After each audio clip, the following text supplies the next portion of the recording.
fez isso. Olha lá, entramos. Pessoal, vamos esperar o pessoal entrar aí, que o Instagram está avisando todo mundo que a Folha de São Paulo está ao vivo. Então, vamos esperar nossos amigos seguidores comparecer lá. Entrar as primeiras pessoas. Pessoal, boa tarde. Começamos mais um Fale Blogueiro. Nesta sexta-feira, 18 de maio, eu tenho o prazer de receber a Sabine Righetti. Muito legal estar aqui. A Sabine, ela é jornalista especializada em educação.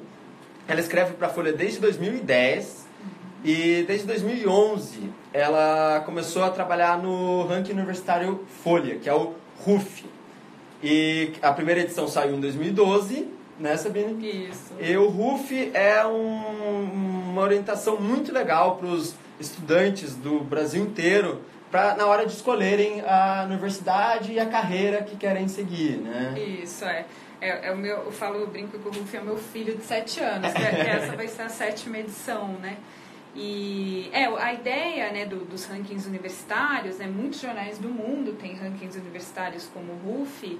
A estimativa, a literatura fala de 60 rankings nacionais, né, que os jornais do mundo fazem. A ideia é orientar alunos, principalmente, os primeiros rankings eles surgiram para orientar aluno. O que significa isso, né? Eu quero escolher um curso numa instituição, eu vou lá num ranking, numa forma de avaliação e vejo, né, quais são os indicadores, o que se fala sobre aquele curso ou aquela instituição, como que está a empregabilidade, qual a característica do corpo docente, por exemplo. Mas o RUF ele tem servido muito para muitas outras coisas. Então, por exemplo, gestores públicos se baseiam muito nos indicadores do RUF em tomadas de decisão.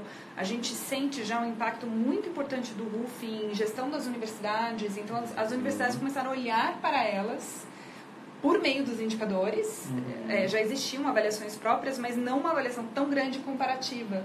Então, instituições do Brasil inteiro, na verdade, olham para esses indicadores e ficam pensando em políticas, o que fazer, se contrata mais docente ou não, se contrata mais docente em período integral, porque realmente é um grande retrato do ensino superior brasileiro, né? Das 2.400 instituições, todas. E até as universidades que acabam bem ranqueadas até usam na propaganda também, né? Isso é um fenômeno de impacto. Normalmente quem vai bem gosta, elogia, fala que a metodologia está certa e usa, né, aquelas informações a fins de divulgação. E aí a gente não tem nada a ver com isso, né? A gente divulga a informação e as instituições decidem o que fazer. Sim. E quem vai mal critica, né, enfim. Mas a gente atende todas as instituições. Só essa semana eu tive em 2 instituições de ensino superior. Uma inclusive em Campinas. Eu visito essas instituições, falo com gestores, reitores, explico a metodologia, coleto sugestão. Então virou, na verdade, um grande trabalho sobre ensino superior no país, né? Eu já visitei todas as 195 universidades do país por causa do RUF. Público e privadas. Público e privada. Metade é pública e metade privada, né? Do que é universidade. São 195, eu já visitei todas. E visito também faculdades e centros universitários, né? Que aí são mais de 2.000 instituições. Legal. Ou seja, pessoal, poucas pessoas conhecem a realidade do ensino superior no Brasil, como a Sabine, e é sobre isso e muito mais de educação que a gente vai conversar nesse programa. Então, para quem entrou agora, pessoal, boa tarde, bem-vindos ao Fale Blogueiro dessa semana. Ela é a Sabine Righetti, jornalista especializada em educação, produz o RUF, o Ranking Universitário Folha, desde 2012. E tem o blog Abecedário na Folha de São Paulo desde 2013. Sabine, então, acho que já que a gente começou a falar de ranking, a gente as universidades brasileiras viveram, acho que no final dos anos 2000 e começo dos anos 2010, uma melhora no ranking, que parece que nos últimos anos deu uma piorada muito em relação à nossa crise econômica que tem afetado as verbas destinadas às universidades. Inclusive o Times Higher Education, né, que é um dos mais importantes, a USP caiu, né, não está mais entre as 10 primeiras, e muitas universidades chinesas apareceram lá, russas, né, dos BRICS, lá dos emergentes. O que explica a queda dos brasileiros nesses rankings e o aumento desses outros países? O pessoal dando oi. Esse ponto é muito, muito importante. O Times Higher Education é um ranking de universidades internacional, né? Aqui a gente tem o RUF, que compara universidades do Brasil, o Times Higher Education compara universidades do mundo todo. Existem outros, mas eu creio que ele seja o mais importante de fato. Sim. O mais divulgado, né? E o que o Times Higher Education mostra, e mostrou nessa semana, quando teve a divulgação de um ranking internacional de universidades de países emergentes, que são 42, que eles avaliam, incluindo aí, né, os BRICS, né, Brasil, Rússia, China, Índia e muitos outros países da Europa oriental, do continente africano, alguns da América Latina. Quer dizer, o que esse ranking mostrou, e ficou muito claro, realmente o Brasil ele vem num caminho de queda, né? As boas universidades brasileiras estão caindo nesse ranking de países emergentes, e quem está subindo muito, principalmente a China, das 10 melhores universidades dos países emergentes, 7 são chinesas. E a Rússia também está subindo muito. Isso, eu digo que é importante porque no lugar da gente olhar a USP, que é a melhor brasileira e que está caindo nesse ranking, falar, nossa, olha, a USP está caindo, como se fosse uma coisa isolada da USP que está perdendo qualidade, é interessante a gente olhar para o que está acontecendo no país, Brasil, e no país China, que está subindo disparado nesses rankings. Então, no Brasil, o que está acontecendo? A gente está perdendo dinheiro, né? A gente perdeu dinheiro do MEC, dinheiro do MCTIC, que alimenta a ciência no país. Lembrando que as universidades têm que fazer ensino, pesquisa e extensão. Esses rankings avaliam pesquisa muito forte. A gente está perdendo muito dinheiro para pesquisa. O orçamento hoje do MCTIC, o Ministério de Ciência, é metade do que era em 2014, descontando a inflação. Quer dizer, é óbvio que a gente vai perder ritmo de pesquisa se a gente está com metade do dinheiro de 4 anos descontando a inflação. Então, a gente está perdendo dinheiro, a USP perde muito orçamento porque cai o ICMS em São Paulo, né, que o orçamento vem da arrecadação do ICMS. Então, a gente está perdendo dinheiro. Enquanto que na China, o que está acontecendo é que o governo está injetando muito dinheiro nas boas universidades chinesas. Eles criaram um grupo de 9 universidades chinesas, isso no final da década de 90, começo de 2000, que eles começaram a colocar muito dinheiro nessas universidades e agora está tendo esse resultado. É o famoso longo prazo. Exato. Então a China está subindo muito no ranking, né, universidades de excelência, e enquanto que o Brasil está caindo. Então é o Brasil que está caindo, não é a USP que é a melhor brasileira, né? É uma questão da gente ver o que a gente está fazendo com o ensino superior brasileiro. E não é só a China, né? A Rússia tem o programa Meta 5 em 100, né? Que é botar 5 entre as 100 melhores, eles querem isso até 2020, né? Isso, então veja que outros exemplos também, né? A gente não tem meta nenhuma. Nossa meta é sobreviver. A nossa meta é realmente sobreviver. Inclusive, algumas universidades não estão nem conseguindo sobreviver. A UFRJ acho que é um dos casos mais... A UFRJ, na verdade, todas as federais, todas né? As federais. São 63. Todas as federais estão, algumas mais, outras menos, mas todas estão com muitos problemas. A UFRJ, o ano passado, em setembro já não tinha mais como pagar a conta de luz, porque o dinheiro que a UFRJ, que as federais, né, recebem para custeio, que chama, né, do MEC, que é manutenção, ar-condicionado, trocar a lâmpada, manutenção mínima. Ele veio tão pouco que em setembro já tinha acabado. Então não conseguia nem mais pagar a conta de luz. Imagina uma universidade não conseguir pagar a conta de luz. A gente está falando do básico. Tem o caso da UERJ, que é estadual, né, do Rio de Janeiro, que ficou com atraso de salário, chegou a atrasar 4 meses salário de professor. Então a gente está no outro extremo, né? Sim. Do que está fazendo a China, por exemplo. E aproveitando esse assunto, a fuga de cérebros, que a gente ouve falar tanto, né, pelo menos desde os anos 80... Em 2016, a Suzana Herculano Rosell, uma das maiores pesquisadoras do Brasil, saiu. E você tem sentido nessa sua... que você roda o Brasil inteiro nas universidades, você tem sentido isso? Tá aumentando? A gente tem alguns problemas. A fuga de cérebro eu acho que é um dos fenômenos mais desastrosos dessa crise. Porque o que acontece é que a gente forma uma pessoa com dinheiro público. Por exemplo, eu fiz graduação, mestrado e doutorado com dinheiro público. O que se entende é que uma pessoa que, que é capacitada como eu, ela tem que, depois que ela se capacita, ela tem que impactar o país. Ela tem que ajudar a desenvolver o país, porque ela é altamente capacitada com dinheiro público. O que acontece é que quando os doutores, né, estão se formando no Brasil... o país está tão em crise que as universidades não abrem novas vagas para concursos, os institutos públicos não abrem, as empresas estão travando investimento em inovação, então também não contratam esses pesquisadores. E aí toda a nossa grande massa de mão de obra altamente capacitada em idade, né, de trabalho, lá, em média os seus 30 anos, eles saem do país. No auge, né? No auge, assim, era o momento que eles poderiam ajudar a resolver os problemas do país, né? Enfim, dar o retorno para a sociedade. A gente precisa de tudo, em todas as áreas, né? A gente precisa de gente pensando. Então, essas pessoas saem do país e elas são facilmente contratadas em instituições de ponta, que a gente estava falando, em outros países. Então, elas fogem. A Suzana Herculano é um caso extremo, né? Enfim, um exemplo claro disso. Ela já era uma professora contratada no FJ, com muita dificuldade para fazer pesquisa, corte de recurso, ela perdeu lá um dinheiro que acho que foi a gota d'água, né? E ela fala no texto que ela saiu, né?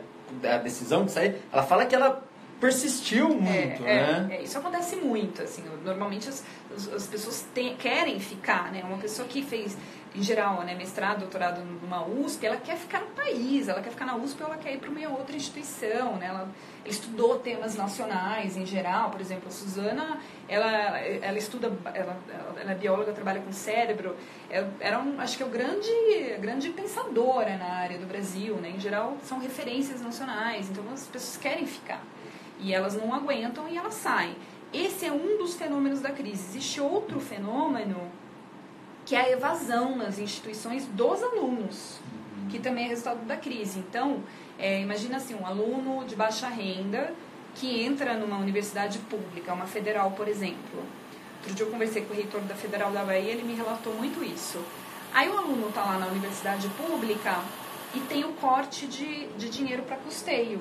O MEC manda menos dinheiro. O dinheiro de custeio, do dinheiro do custeio, entra assistência estudantil. Então a universidade deixa de dar bolsa alimentação, bolsa transporte, às vezes perde moradia estudantil. E tem aluno que, se não tiver isso, ele não consegue chegar na universidade. E aí o aluno sai. Então e também é um aluno que entrou, passou no Enem, no vestibular. Muitas vezes é um aluno brilhante, né, que estava numa carreira em formação e abandona. Sim. Então são 2 tiros que a gente está dando fatais, né? Quem já se formou sai, quem está se formando sai. Interessante. Suzana, Muita gente me chama de Suzana, né? Simone. Confundi aqui. Sabine, é que você viu a Suzana passar. E você estava falando da Suzana Herculano Rosella, então. Sabine, pessoal, obrigado pelas mensagens. Estamos com a Sabine Righetti, ela é jornalista especializada em educação, escreve para a Folha desde 2011, é responsável pelo RUF, o ranking universitário da Folha, tem um blog abecedário. Chegou uma pergunta aqui da Vandréia: por que o MEC continua a aprovar tantas aberturas de novos cursos? Enfim, continua mesmo e se sim, por quê? O MEC funciona da seguinte maneira, né? Uma universidade, ela tem autonomia para abrir um curso. Então, uma universidade, por exemplo, como a USP, ela pode a qualquer momento abrir um curso. Para ter aprovação do MEC, quem precisa ter aprovação do MEC são as faculdades e os centros universitários. E tem um protocolo, né? Se a instituição quiser dar um curso novo e preencher os requisitos, né, daquele curso, seja em infraestrutura, em característica docente, isso tudo é avaliado pelo MEC, aquele curso será aberto. E aí, o que acontece é que a instituição ela passa a ter o direito, né, de oferecer aquele curso, ela não necessariamente tem que abrir vaga, ela fica lá com o direito de oferecer, por exemplo, curso de direito numa faculdade específica. Eu não acho que isso seja um problema, porque na verdade a gente tem pouca gente matriculada no ensino superior do Brasil. Hoje, em idade universitária, que é dos 18 aos 24 anos, só 15% das pessoas estão matriculadas no ensino superior. Ou porque estão fazendo ensino médio ainda, né, que estão com atraso, ou porque, enfim, estão fazendo outra coisa da vida. Na verdade, a gente tem que expandir nosso ensino superior significativamente. Agora, como a gente vai fazer isso é uma discussão importante, né?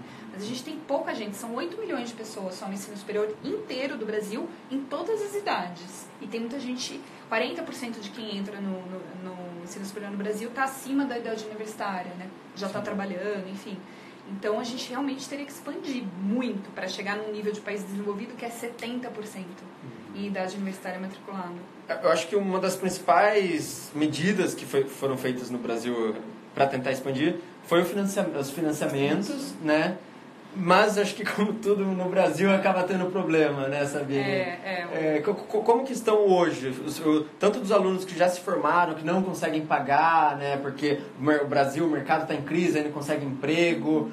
Como está a situação dessas pessoas que se formaram e de quem agora busca um financiamento? Na verdade, a gente trata muito mal nossos estudantes, né? A gente está tratando muito mal estudantes da universidade pública e da universidade privada. Da universidade privada, o que aconteceu, né, que o governo lançou há alguns anos, né, um grande programa de financiamento estudantil, que é o FIES, ou seja, eu entrei numa universidade privada, eu consigo lá um financiamento para pagar a minha instituição de alguma maneira. Só que esse financiamento ele foi sendo reduzido ano a ano. E para fazer essa redução, o governo começou a colocar regras. Então, de repente, para ter o financiamento ou para renovar, a nota do Enem tinha que ser mínima tanto. Então, antes não era, de repente virou. Uhum. Eu posso estar indo para o meu 3º ano da faculdade, aí mudou a regra. Aí eu perco a minha bolsa, porque eu não tinha essa nota quando eu comecei o financiamento. Sim. Ele começou a restringir áreas, então tem áreas que são prioritárias para o FIES. Eu posso estar fazendo um curso que não é prioritário para o FIES.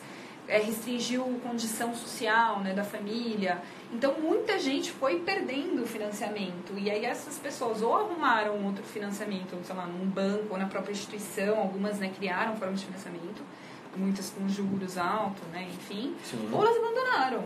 O índice de evasão em instituição privada está muito alto. E que também é um tiro no pé, né? Você tenta expandir o ensino superior, aí os alunos ingressam... Gastam dinheiro, muitas vezes a família inteira engajada naquele aluno, que é, às vezes, a primeira geração daquela família no ensino superior, é um super sacrifício familiar, o aluno consegue o FIES, que é uma burocracia bem razoável, aí no meio do caminho ele perde. Isso é uma frustração muito grande, acho que é irreparável. Ele pode perder o ritmo do ensino superior e nunca mais conseguir voltar, né? E a gente perdeu um cérebro, né? Uma pessoa que poderia ser um engenheiro, por exemplo. A engenharia tem muito caso, né? De gente que sai. Legal, Sabine. A Cá Souza, obrigado pela pergunta. Ela fala sobre ensino à distância. As faculdades estão preparadas? Como que você vê o ensino à distância hoje no Brasil? O ensino à distância está crescendo muito, né? A graduação, por exemplo, à distância. Para se ter uma ideia, dos cursos de pedagogia no Brasil, metade já é à distância. Metade já é totalmente à distância. Pedagogia é um dos cursos com mais... muita demanda. Muita demanda. Opa, voltamos. Acho que voltamos, Sabine. Vamos esperar. Tá aí? Deixa eu aumentar o brilho aqui. Aqui voltou. Voltou, né? Pessoal, tivemos um pequeno problema de internet. Estamos de volta com a Sabine Righetti, no nosso Fale Blogueiro dessa sexta. A Sabine, ela é jornalista especializada em educação, escreve para a Folha desde 2010 e responsável pelo RUF, o Ranking Universitário Folha. A gente estamos aqui conversando sobre ensino superior, educação, né? E a gente falávamos sobre os estudantes brasileiros, né, terem a independência da mãe, e que teve um estudo que sugeriu aumentar a adolescência até os 24 anos, né? E eu achei curioso quando eu li o seu post no blog, acho que coincide um pouco nisso. Né? Esse estudo, ele tá baseado na ideia que a última parte cerebral que fica pronta, vamos dizer assim, é o córtex pré-frontal, que é o responsável por tomada de decisão de longo prazo, e fica pronta mais ou menos com 24 anos. Sim. Então, o que está por trás peraí, mas se a gente não tem o cérebro pronto para tomada de decisão de longo prazo, talvez a gente tivesse que aumentar a adolescência, mas isso não significa que a mãe tem que tratar o filho como uma criancinha até os 24 anos. Exatamente. E eu acho curioso, Sabine, falando agora de educação básica, né, das crianças, dos jovens, a gente, aqui no Brasil, tem se discutido muito, agora o Escola Sem Partido, que foi aprovado, para não debater educação sexual, ideologia de gênero, tudo.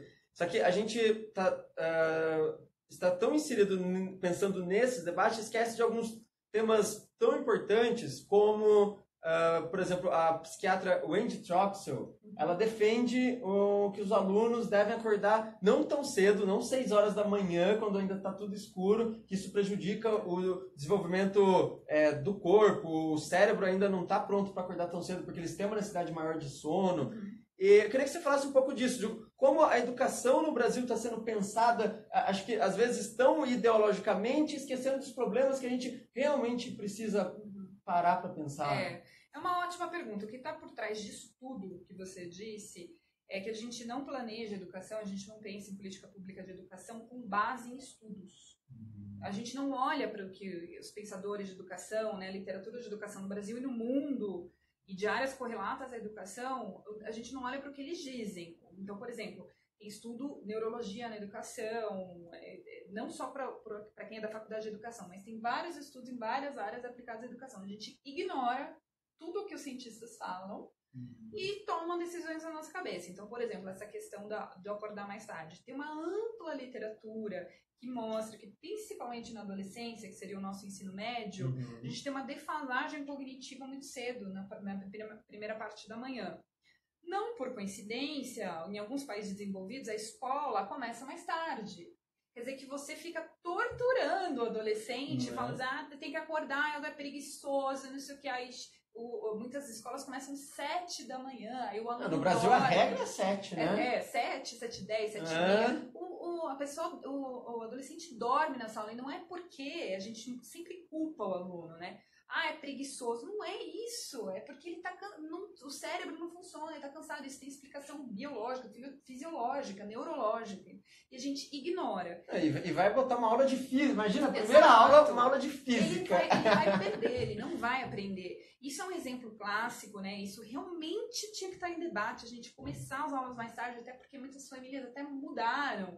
Dificilmente alguém começa a trabalhar em um horário tão cedo. Tem pai e mãe que começa a trabalhar às 9, aí deixa o filho na escola às 7, não faz o menor sentido. E teria que a escola ir até mais tarde, porque o pai e mãe trabalham. Então, a gente realmente teria que discutir, né? Baseado na literatura, a gente tem uma perda de cognitivo muito cedo. Então, por que a escola começa tão cedo? No Brasil, a explicação é porque a escola pública tem 2 turnos. Então, o mesmo prédio tem que funcionar de manhã ou à tarde.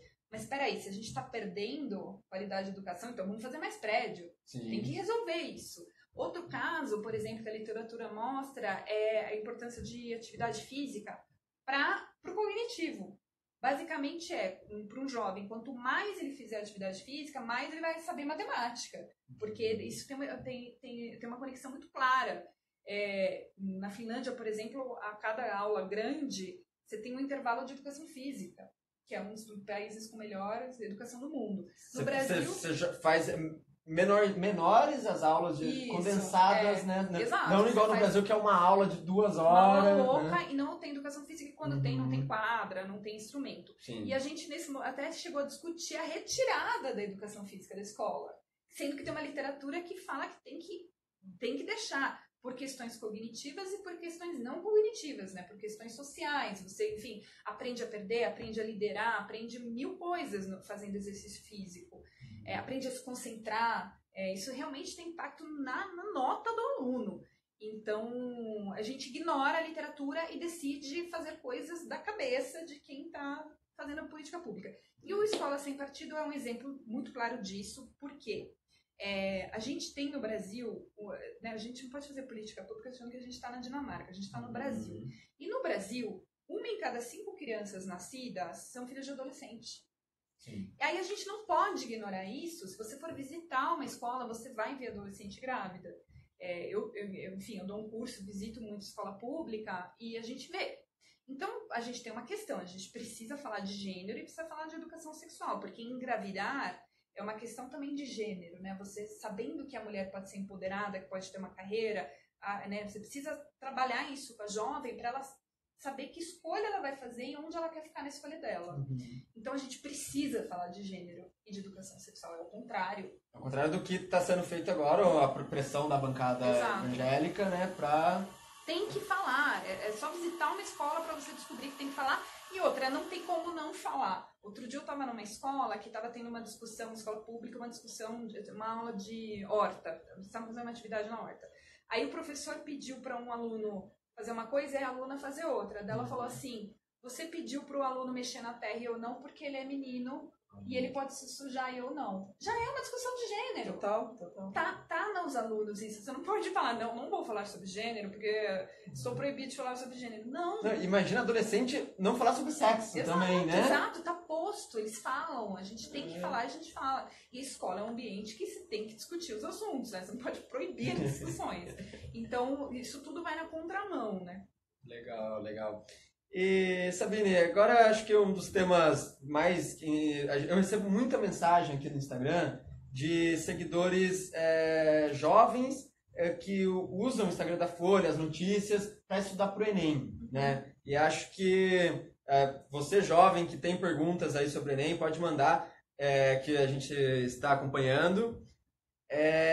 O Enem, Sabine, foi ganhando importância, né, no ensino brasileiro. Começou, acho que nos anos 90, como uma prova só para avaliar como estava o desempenho dos alunos.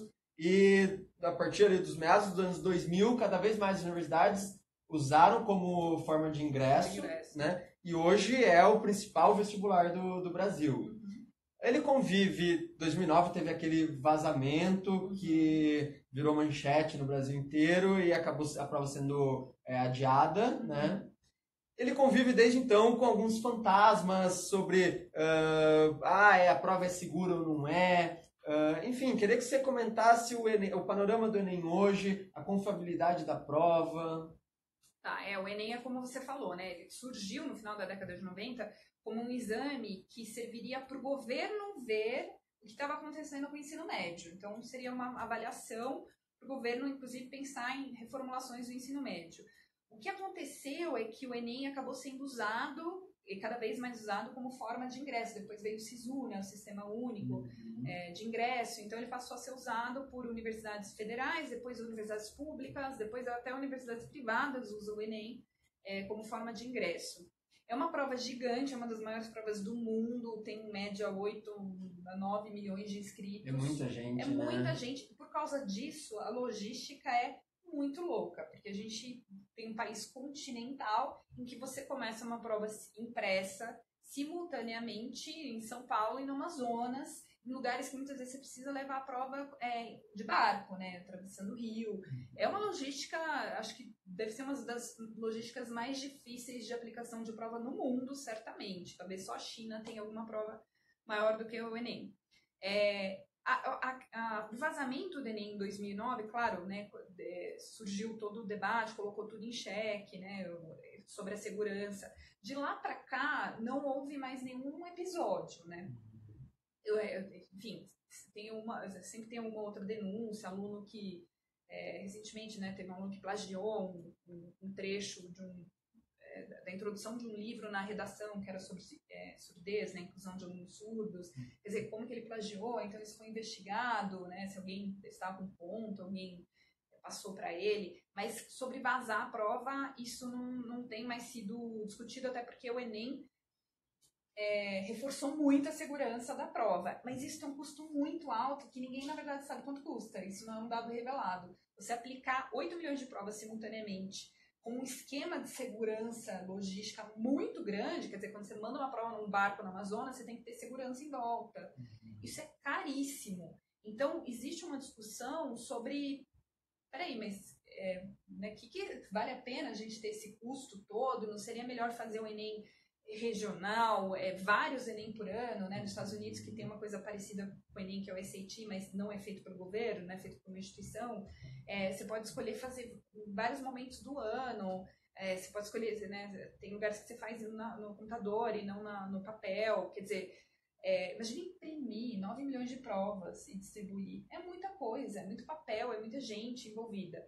Então, existe uma discussão realmente sobre o que dá para fazer com o Enem, diferente, com menos custo, né? Porque é uma logística de outro mundo fazer o exame, né? Sim. Realmente. Sabine, e como assim, eu queria saber dentro da prova, porque eu fiz o Enem em 2008. Ainda não tinha o SISU, foi antes do SISU. E na minha sala eu lembro claramente de ver 2 alunos colando. Eu lembro, eles estavam conversando e o fiscal estava para fora da sala. uma coisa que você não via na FUVEST, na Unesp, que eram provas muito mais rígidas. Como que tá isso no Enem hoje? E imaginar que tem no Brasil inteiro, novamente no Brasil inteiro, você tem notícia que os fiscais estão mais bem preparados?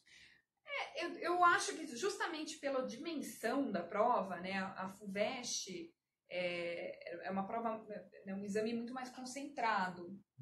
Algumas outras instituições, como a Unicamp, tinha aplicações de vestibular em vários lugares do país, mas ainda assim é bem menor, então é bem mais fácil você controlar. Você controla muito mais o treinamento dos fiscais, enfim, você controla tudo. O Enem, enfim, se é muito maior, a chance de ter um fiscal que sai da prova é muito maior do que se fosse uma prova pequena, né? Então a chance existe, eu acho que a chance é muito maior, ou de ter um fiscal não tão bem preparado, por causa da dimensão daquilo. O que eu acho é que quando acontecem esses casos, tem denúncia, porque o Enem é determinante para a vida dos alunos. Ele vai decidir se você vai entrar na universidade ou não, se você vai conseguir o FIES ou não, precisa ter uma nota alta. Então, o que acontece é muito a autorregulação, né? Se um aluno vê uma cola, ele denuncia. Ninguém vai ficar quieto hoje em dia, ainda bem, né?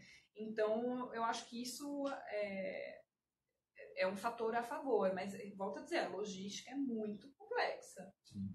Pessoal, para quem entrou agora, estamos com a Sabine Righetti. Ela é jornalista especializada em educação, responsável pelo RUF, o Ranking Universitário da Folha, que desde 2012 se tornou uma referência para estudantes e universidades na hora de escolher o curso. E quem tiver alguma pergunta, pode mandar aí, por favor. Sabine, nessa sua experiência que você comentou lá no programa, você rodou, acho que todos os estados.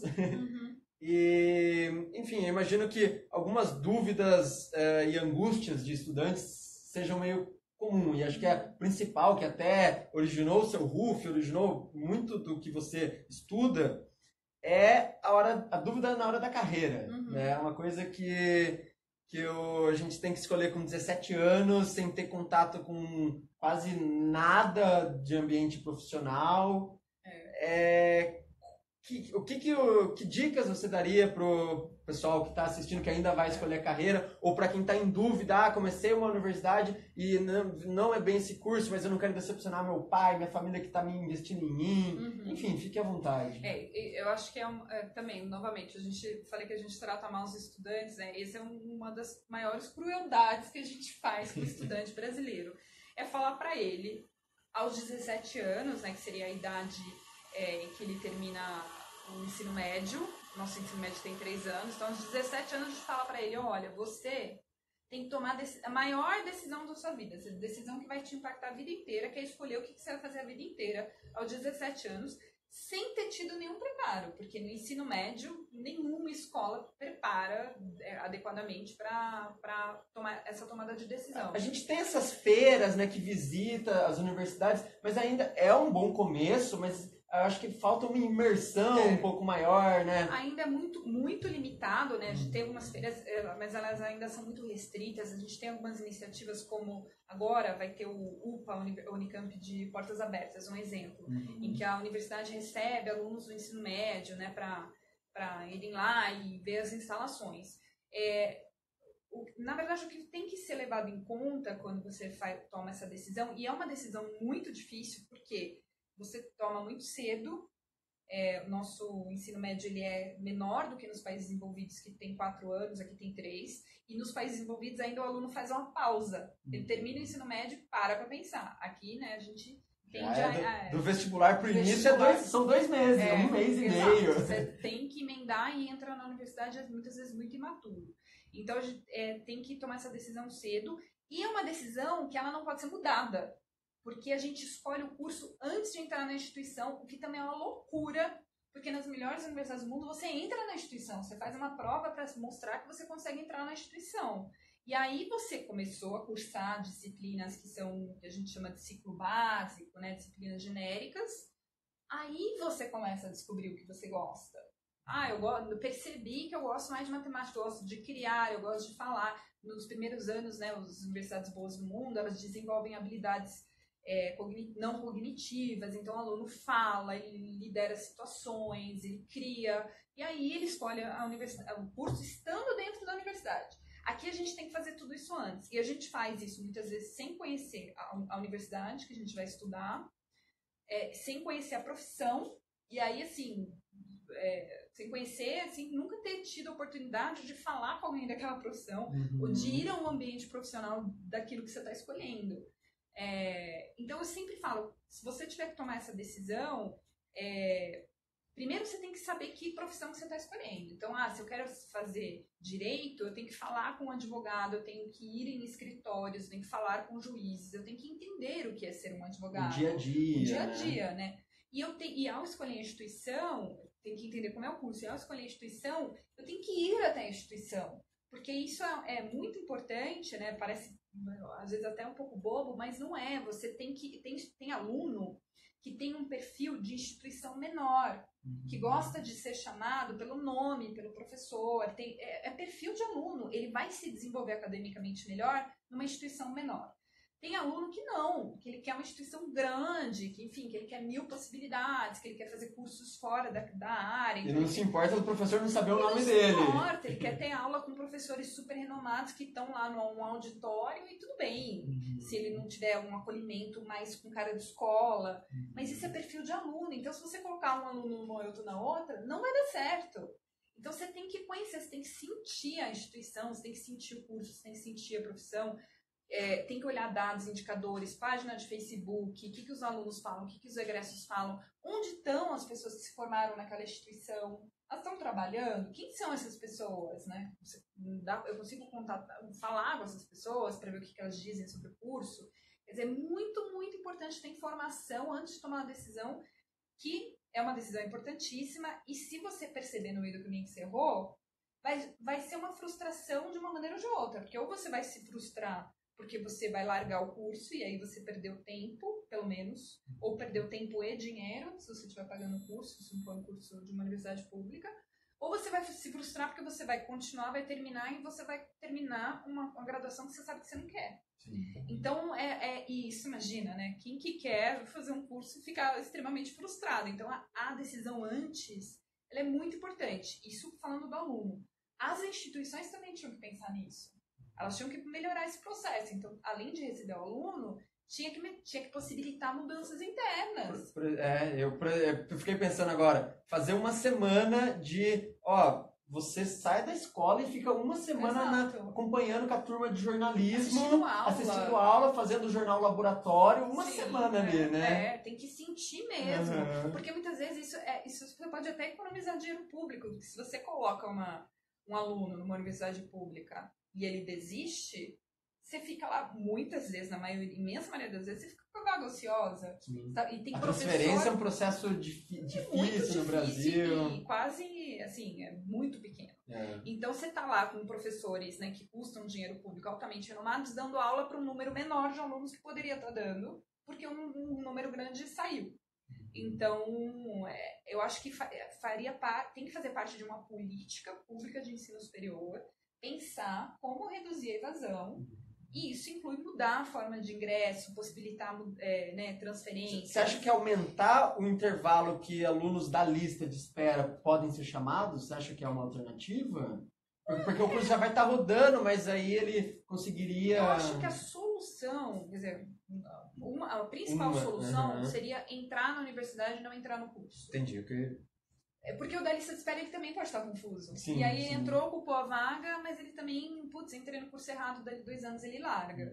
Então, acho que tinha que ser, eu entrei na instituição e aí eu vou, ou numa grande área. Eu entrei na grande área de exatas. E aí eu vou escolher se eu vou fazer física, astronomia, engenharia civil ou outra coisa. Que algumas instituições fazem também, nos Estados Unidos. Pessoal, estamos quase acabando o Fale Blogueiro com a Sabine Righetti, que é jornalista especializada em educação, responsável pelo RUF, o Ranking Universitário da Folha, que é uma referência no ranking de carreiras e universidades. E ela tem um blog Abecedário, que é sobre educação. Quem quiser procurar, pode jogar no Google Abecedário Folha, que vai achar. Sabine, acho que para encerrar, você falou que rodou tanto o Brasil. E toda essa conversa foi problemas que a nossa educação tem. Eu queria ir pela outra linha agora. Que exemplo mais legal que você viu, assim, uma iniciativa bacana em algum lugar não conhecido, que a gente pode falar para os nossos seguidores e se o Brasil fosse mais iniciativas assim, estaríamos melhor. Eu vou falar de educação básica, então. Existe uma literatura, né, que mostra que quando o professor ele tem uma conexão praticamente afetiva com os alunos na escola, uma conexão de mentoria, diminui muito a evasão na escola e melhora as notas, né? E uma vez eu fui para uma escola, estou tentando lembrar se era Paraíba ou Piauí, eu acho que era na Paraíba, que é uma escola pública de uma cidade muito pobre, que estava se destacando muito na Olimpíada Brasileira de Matemática, que é feita pela UBMEP, né, que é feita pelo Instituto no Rio, pelo Instituto de Matemática no Rio. E Olimpíada de Escolas Públicas e tal, e tinha uma escola que tinha muito aluno muito bom, se destacando muito, e numa escola pública, né, de uma região pobre. E aí eu fui lá. E aí eu conheci a professora de matemática. E ela, assim, ela tinha um amor incrível pelos alunos, pela matemática, pela escola. E ela tinha criado metodologias de ensino da cabeça dela para ensinar matemática que traziam muito a matemática para a vida real dos alunos. Então, por exemplo, fração, ela levava pizza que ela tinha feito da casa dela para ensinar. Os alunos amavam aquela professora e aí amavam matemática e todos ganhavam medalhas na Olimpíada Brasileira, que é super competitiva, né? E aquela professora me marcou muito, porque eu acho que o ensinamento foi que se a gente trabalhar muito com o professor, se a gente investisse no professor, se a gente aumentasse o salário, se a gente valorizasse o professor, se a gente permitisse que o professor ficasse o dia inteiro numa escola só e não em 3 escolas porque precisa aumentar o salário, né? Precisa de um salário. Sim. Se a gente conseguisse multiplicar aquela iniciativa, a gente teria muito mais professoras como ela, que ela era quase uma missionária lá, né? E a gente não pode esperar que o professor seja missionário. Então, se a gente conseguisse multiplicar aquela professora, nossa, eu acho que em 10 anos a gente teria outro Brasil, seria outro país, se a gente conseguisse realmente fazer aquela experiência. Porque foi incrível, numa cidade pobre, numa escola simples, ver os alunos apaixonados pela educação. E isso me marcou demais. Eu acompanhei esse caso tem uns 4 anos. Legal, legal. Pessoal, então vamos torcer para mais professoras de matemática que levem pizza para os alunos na escola. Queria agradecer a todos que acompanharam a transmissão, pedir desculpas pela interrupção do sinal da internet. Sabine, queria agradecer a sua presença. Obrigada. Se tiver alguma consideração final. Não, só quero agradecer quem acompanhou, convidar todo mundo para ler o blog Abecedário, se jogar no Google Abecedário Folha Encontra, e para continuar participando, lá tem meu e-mail para opinar, enfim, mandar sugestão. E é isso, vamos ter esperança numa educação melhor que vai fazer um país melhor, né? Sim, só assim. Obrigado, pessoal. E semana que vem temos mais um Fale Blogueiro. Obrigado.